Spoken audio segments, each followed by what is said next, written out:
Oke, topik kita pada siang hari ini adalah tentang bagaimana keterkaitan sampling dan keselamatan kerja baik di lapangan maupun di laboratorium dalam rangka pengambilan sampel, pengambilan analisis, pengambilan sampel di lapangan maupun termasuk analisis sampel air di laboratorium.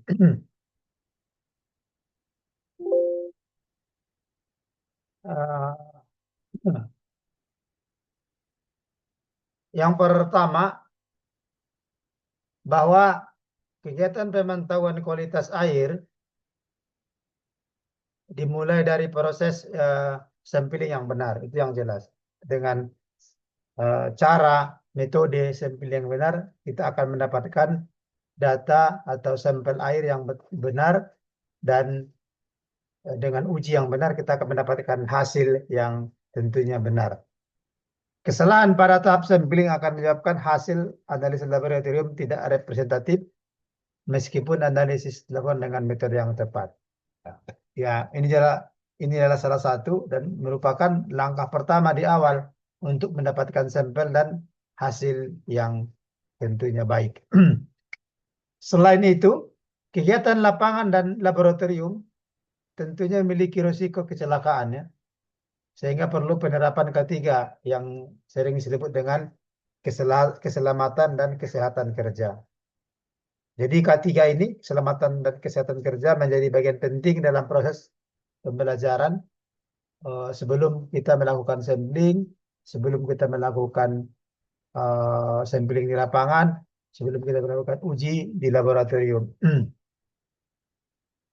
Nah, eh, berkaitan dengan keselamatan dan kesehatan kerja di lapangan atau di perairan, tentunya harus kita bisa kaji dulu, kita identifikasi dulu seperti apa potensi bahaya yang kemungkinan terjadi di lapangan, yang dalam hari ini di perairan, apakah ya di danau, di sungai, maupun perairan laut. Tentunya memiliki risiko. Yang pertama, terpeleset pada permukaan yang licin. Ini seringkali terjadi karena memang air ya membuat, terutama kalau dia batuan, menjadi licin. Apakah itu di sungai ataukah itu di laut, di pinggiran yang memang dia licin. Kalau dia substrat batu. Yang kedua, ini jelas karena kita bermain air, bermain di lingkungan perairan, potensi tenggelam atau hanyut atau terseret arus. Tenggelam, kalau di tenggelam bisa juga di danau, bisa tenggelam, di sungai bahkan juga tenggelam, di laut juga bisa tenggelam. Terseret arus, ya ini kalau nggak di sungai mungkin juga di laut. Jadi eh, potensi yang paling bahaya adalah yang salah satunya ini, tenggelam dan terseret arus. Yang ketiga, berkaitan dengan cuaca ekstrim, di mana misalnya ombak, kalau di laut ya ombak, angin kencang, eh, kalau di, ataukah juga karena hujan, hujan juga mempengaruhi kesehatan atau keselamatan kerja. Eh, Bisa juga panas berlebih kalau misalnya, apalagi cuaca seperti saat ini, musim kemarau, panas berlebih juga bisa mempengaruhi eh, kesehatan kerja atau keselamatan kerja. Berikutnya, ada kemungkinan paparan air tercemar, ya, karena kalau kita sampling, terutama kalau kita monitoring limbah, ini juga harus apa namanya, ada peluang terkena, kita terpapar oleh air yang tercemar atau air kotor misalnya. Yang berikutnya adalah luka akibat benda tajam di perairan. Ya, ini seringkali kita menemukan misalnya kaca, botol, atau bahkan juga kayu-kayu yang di pinggiran danau, kah, di pinggiran sungai, atau mungkin juga di eh, pantai. Ini juga adalah potensi ada bahaya di lapangan perairan. Ini yang terakhir, ada potensi sengatan listrik jika kita menggunakan alat ukur yang menggunakan listrik, atau misalnya kalau sampling perikanan dengan setrum. Tapi yang lain juga bisa kemungkinan kalau kita menggunakan alat listrik. Nah, eh,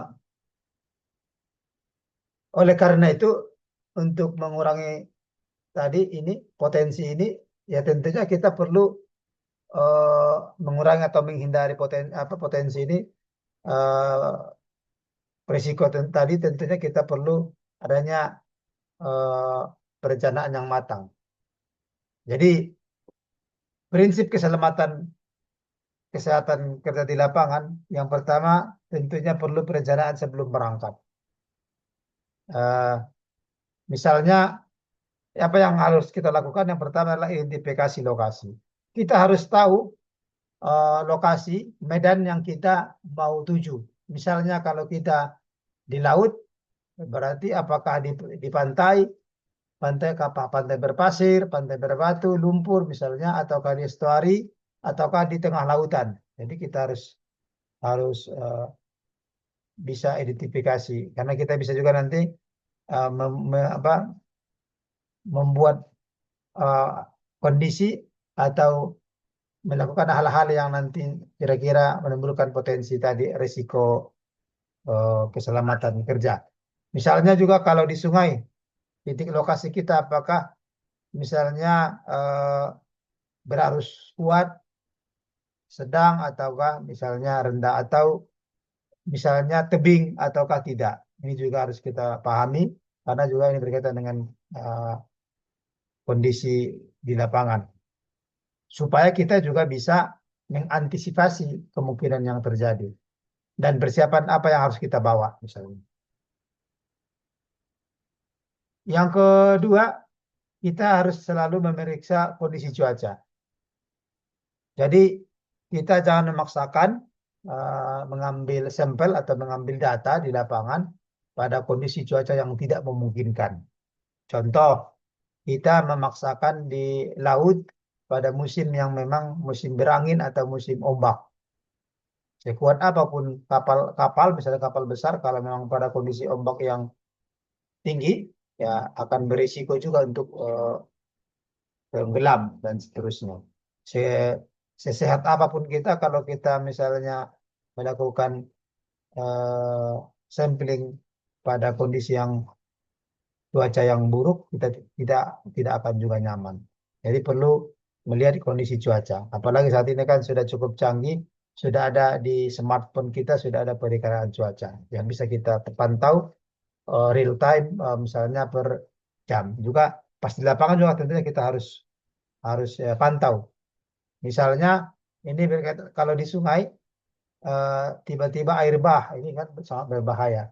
Demikian juga di laut, di laut atau di lapangan. Jadi di laut pun ya mungkin pada pagi hari ini kondisinya tenang, tapi pada siang atau sore kondisinya eh, sudah mulai berangin.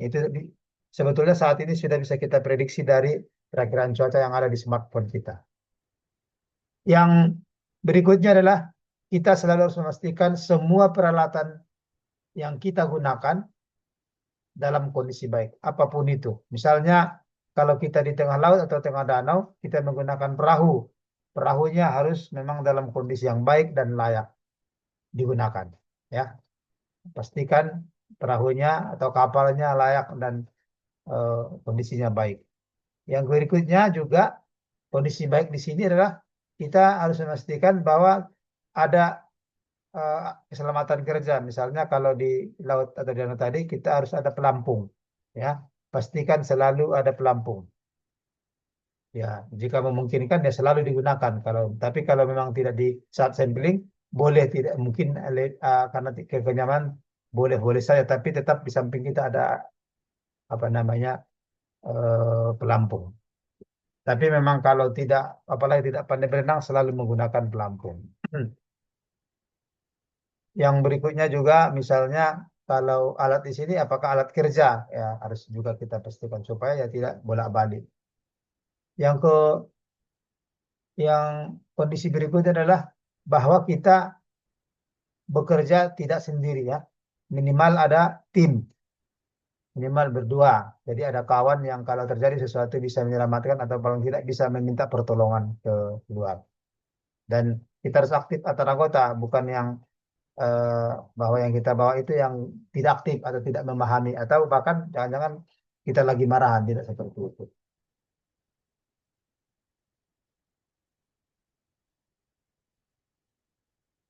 Jadi prinsip keselamatan di lapangan yang jelas kita harus menggunakan alat pelindung diri APD. Kita karena tadi licin, eh, sepatu bot anti selip, ya, sarung tangan, ya ini berkaitan dengan apa namanya, ya kalau kita memegang benda-benda atau kalau ada cairan supaya kita tidak terkontaminasi. Sepatu boot juga tadi tidak hanya untuk selip apa tergelincir, juga ini kalau tadi ada eh, apa namanya alat apa kayak botol atau kaca supaya kita aman. Life jacket tadi yang selalu digunakan ya di perairan danau atau laut. Topi ya untuk juga apa namanya kenyamanan terutama saat panas matahari dan pelindung matahari. Masker juga diperlukan misalnya kalau kita monitoring eh, limbah yang terutama kalau dia ada terpapar udara. Bagaimana etika kerja di lapangan? Yang jelas hindari bercanda berlebihan. Silakan bercanda tapi tidak bercanda berlebihan. Nggak usah kayak ngedorong-dorong gitu kan. Ya, dorong nanti malah jatuh, malah akan jadi berbahaya. Fokus pada prosedur, artinya ya kita harus juga mempelajari prosedur sampling. eh, kita sudah memahami sebelum di lapangan. Yang berikutnya, nah ini penting, tidak memaksakan diri pada kondisi berbahaya. Bagaimanapun, keselamatan adalah yang utama. Kalau tidak memungkinkan, tidak perlu diambil datanya. Atau mungkin misalnya contoh begini, titik kita, misalnya ini di sungai di daerah perbukitan, yang kebetulan titik yang dituju itu adalah titik yang misalnya mewakili hutan yang alami. Jadi tapi yang dituju adalah tebing. Nah, jangan memaksakan karena tadi selain licin, terus juga susah untuk naik maupun turun. Jadi jangan dipaksakan. Ya bisa kita misalnya cari atau ganti dengan yang bisa yang relevan. Misalnya agak landai tapi juga masih kondisi hutan. Jadi tidak harus di situ. Ya, karena bagaimanapun keselamatan yang paling utama. Itu terkait dengan di lapangan. Nah, bagaimana di laboratorium? Di laboratorium juga ada potensi bahaya. Ya, bekerja di laboratorium, apalagi laboratorium kimia, eh, tetap ada potensi bahaya. Apa potensi tersebut? Yang pertama, karena kita menggunakan bahan kimia, jelas ada paparan bahan kimia. Paparan terutama bahan kimia asam atau basa kuat. Nah, misalnya apa namanya asam kuat di kromat gitu kan pada uji COD ini atau HCl yang kuat pada apa konsentrasi yang tinggi. Yang berikutnya uap bahan kimia yang volatil yang mudah menguap. Contoh formalin ini sangat bau dan perih di mata. Pecahan gelas di laboratorium ada makanya hati-hati karena kalau di laboratorium hampir semua kita menggunakan gelas, gelas apa alat-alat yang menggunakan gelas. Kontaminasi mikrobiologi ini kalau yang uji untuk mikrobiologi, misalnya coliform atau dan lain-lain. Risiko kebakaran karena kita menggunakan misalnya Bunsen atau kalau dia bisa juga dari listrik yang korslet dan seterusnya. Dan yang terakhir juga bisa dari limbah kimia berbahaya. Limbah kimia yang berbahaya. Apakah misalnya limbah kimia ada berupa dari apa namanya oli bekas atau bahan-bahan kimia yang lainnya. Oleh karena itu, ya seperti yang di lapangan juga, prinsip kerja keselamatan dan kesehatan kerja di laboratorium itu perlu kita menggunakan alat pelindung diri. Seperti apa? Yang pertama menggunakan jas laboratorium. Jas laboratorium tidak hanya berguna untuk gagah-gagahan, jas laboratorium berguna apa namanya ya kalau misalnya tercecer bahan kimia ya tidak langsung ke pakaian atau ke tubuh kita. Sarung tangan, demikian sarung tangan supaya tidak langsung menyentuh kulit, sepatu tertutup eh, dan kacamata pelindung ini juga perlu diperlukan, terutama kalau ada apa namanya cipratan ya. Yang kedua, kita harus menggunakan simbol bahan bahaya kimia. Yang pertama terhadap mudah terbakar, korosif, eh, beracun dan iritan. Mudah terbakar, misalnya ini misalnya yang berupa gas, misalnya alkohol, etanol dan lain. Korosif yang ini misalnya yang asam, ya tadi HCl, eh, jadi potasium dikromat tadi. Yang beracun ini beracun ya dalam artian mungkin bisa terpapar di makanan. Iritan atau yang bukan iritasi, contoh formalin ini sangat ini dan lain sebagainya.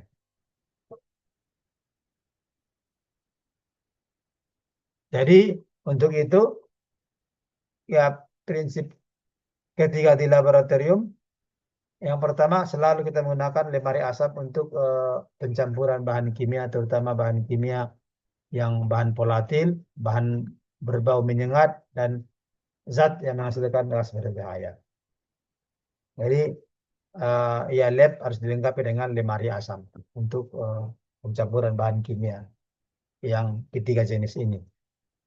Yang berikutnya tidak makan dan minum di laboratorium. Ya, ini selain juga sebenarnya tidak higienis dan bisa terpapar makanan dan minuman kita di laboratorium.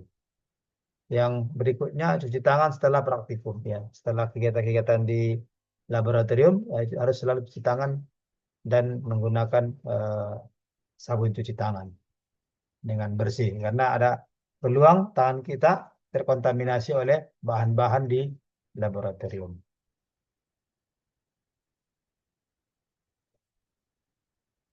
Yang berikutnya perlu penanganan limbah laboratorium. Ya, jadi limbah atau hasil reagen tidak sembarangan dibuang ke pembuangan umum. Jadi limbah harus dipisahkan antara bahan kimia dan biologis, ditempatkan pada wadah khusus, tidak dibuang langsung ke saluran umum dan dikelola sesuai dengan SOP. Ya.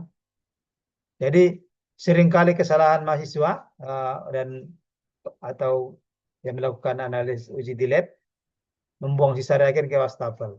Wastafel ini kan harus bukan saluran umum, harusnya tertentu.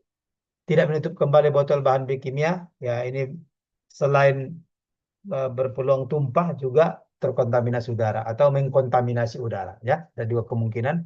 Ada tiga kemungkinan mengkontaminasi udara atau terkontaminasi dari udara atau makan apa namanya jatuh atau tumpah. Menggunakan pipet tanpa pengaman ini juga kesalahan yang umum terjadi. Jadi perlu ada tindakan darurat jika terjadi eh, misalnya apakah kebakaran, apakah gas jatuh ataukah tumpah segala macam. Yang jelas kita harus mengetahui di lab itu atau di sekitar lab itu ada APAR namanya. APAR itu alat pemadam api ringan ya. Ada untuk mencuci mata kalau terjadi papar mata IUS station ada di mana prosedur evakuasi dan nomor darurat kampus ya kita harus punya uh, paling tidak 4 ini. Namun jika terjadi kecelakaan yang jelas kita harus hentikan pekerjaan jangan dilanjutkan laporkan segera ke dosen atau asisten dan jangan menangani sendiri jika tidak kompeten.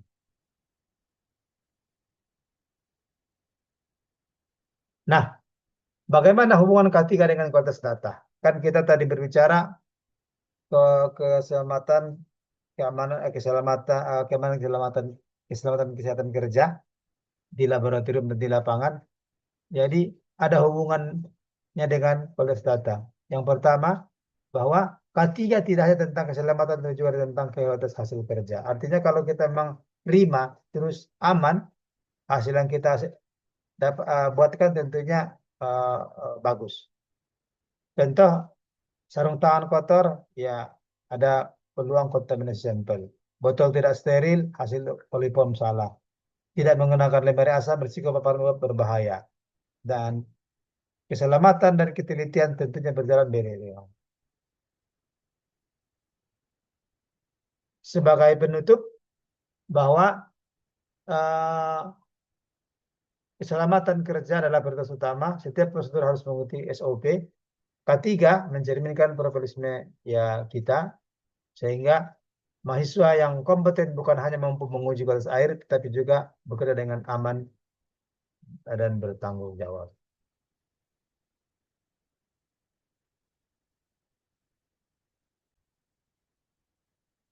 Nah, ini sebagai penutup, teman-teman, ini ada bagaimana ilustrasi terkait dengan keselamatan kesehatan kerja di eh, lapangan maupun laboratorium.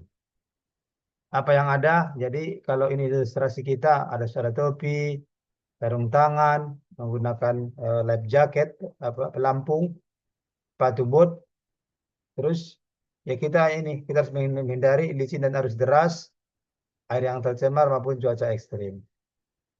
Ya, sampling kita harus berpasangan, lalu memastikan jarak kelihatan dan cuaca. Jadi kita harus selalu waspada. Bagaimana dengan di laboratorium?